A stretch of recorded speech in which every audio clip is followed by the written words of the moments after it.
క్రీస్తునాథునిచే మిక్కిలిగా ప్రేమింపబడుతున్న ప్రియమైన సహోదరి సహోదరులారా, ఈనాటి ధ్యానాంశము మనలో ప్రార్థనా జీవితాన్ని మనం కలిగి ఉండాలని. అయితే ఈనాటి మొదటి పట్టణము మనకు విజ్ఞానం గురించి మనకు నేర్పిస్తుంది. ఈ విజ్ఞానము ప్రతి మనిషికి చాలా అవసరం. సొలొమోను రాజు సైతము ఈ విజ్ఞానము కోసము దేవుని దగ్గర అర్థించాడు. అయితే ఎక్కడి నుండి ఈ విజ్ఞానాన్ని మనం సంపాదించుకోవాలి, ఈ విజ్ఞానము మనకు ఎక్కడి నుండి దొరుకుతుంది అనే విషయము ఈనాటి మొదటి పట్టణము మనకు తెలియజేస్తుంది. మొదటిగా ఈ విజ్ఞానం అనేది కేవలము ప్రభు దగ్గర నుండి మనము పొందగలము. ఈ విజ్ఞానము మనము ప్రభు దగ్గర నుండి మనం పొందాలంటే మనలో ఉండవలసిన మొదటి గుణము ప్రార్థనా జీవితం. ఆ ప్రార్థనా జీవితాన్ని మనం కలిగి ఉంటే ఆ విజ్ఞానాన్ని మనం సంపాదించుకోగలము. ఇదే విషయాన్ని ఈనాటి సువిశేష పట్టణంలో కూడా మనము ధ్యానిస్తాం. ఈనాటి సువిశేషములో పిశాచి బాధితుడైన కుమారుణ్ణి యేసు ప్రభువు స్వస్థత పరిచే విషయాన్ని మనము చూస్తాం. అయితే ఈ యొక్క సన్నివేశం ద్వారా మనము నేర్చుకోబోతున్న విషయం ఏమిటంటే మనలో ప్రార్థనా జీవితాన్ని మనము కలిగి ఉండాలని.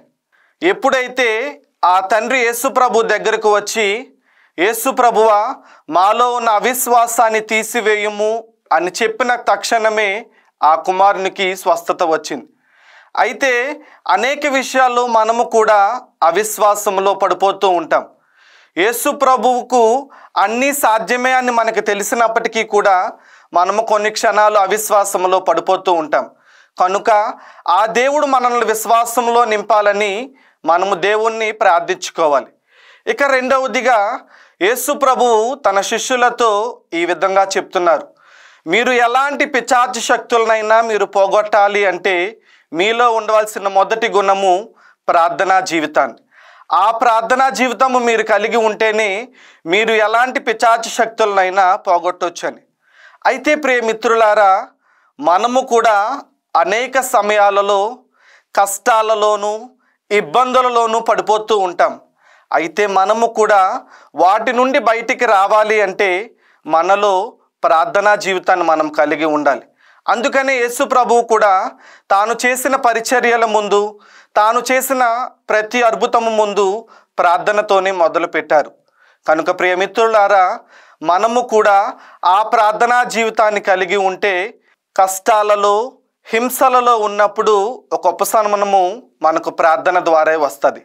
కనుక ఆ ప్రార్థనా జీవితాన్ని మనం అలవర్చుకోవాలంటే మనము దేవుడి దరికి రావాలి. కనుక మనమందరము ఆ ప్రార్థనా జీవితాన్ని దేవుడు మనకు దయచేయమని దేవుణ్ణి ప్రార్థిద్దాం, దానికోసం ప్రయత్నిద్దాం. ఆమెన్.